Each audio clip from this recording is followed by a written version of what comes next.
Hi ladies, welcome to Summer Love Day 12. Are you ready to get off that emotional roller coaster? You know, the one where you feel really great because the guy's calling you, texting you, seeing you, and then when you crash because you haven't heard from him in a couple days, or you're thinking you maybe got ghost, or you're always wondering, where is this going?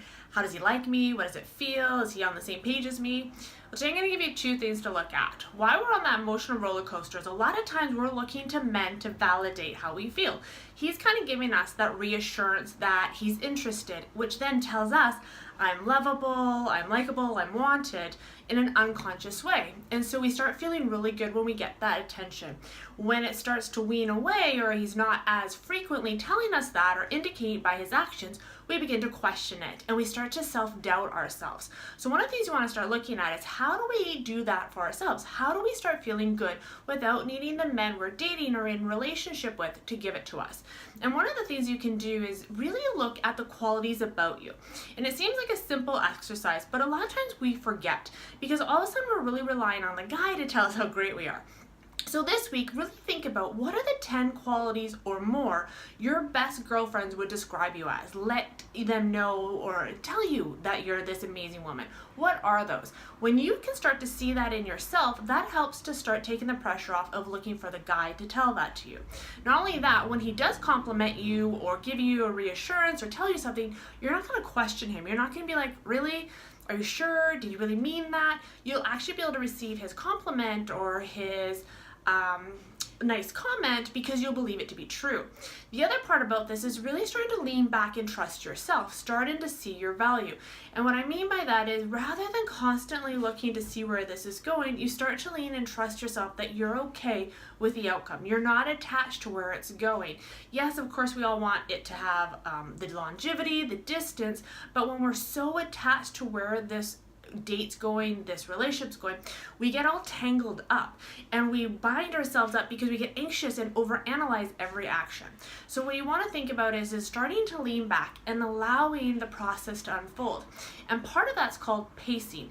And what I mean by that is letting the guy take the lead and letting him kind of flow where it goes, instead of us always being a step ahead of him and trying to ask him and trying to figure out where it's going. And one of the ways to do that is date many men. And it's a really common thing that we need to do, but a lot of common thing that we don't think about. Dating many men is brilliant in getting off that emotional roller coaster.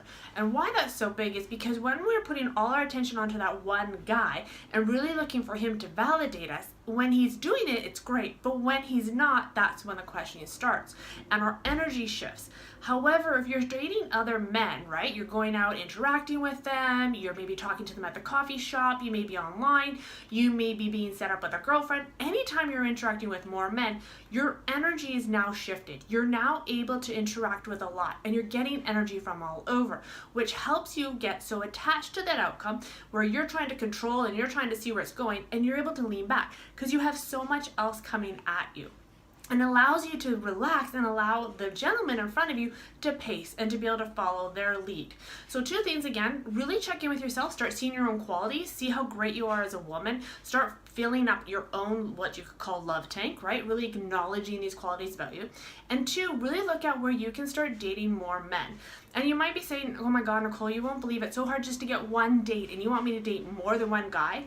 So if that's the story you're telling yourself, check in, right? What's that about? And second, maybe you're not necessarily going on dates, but at least you're interacting with different men.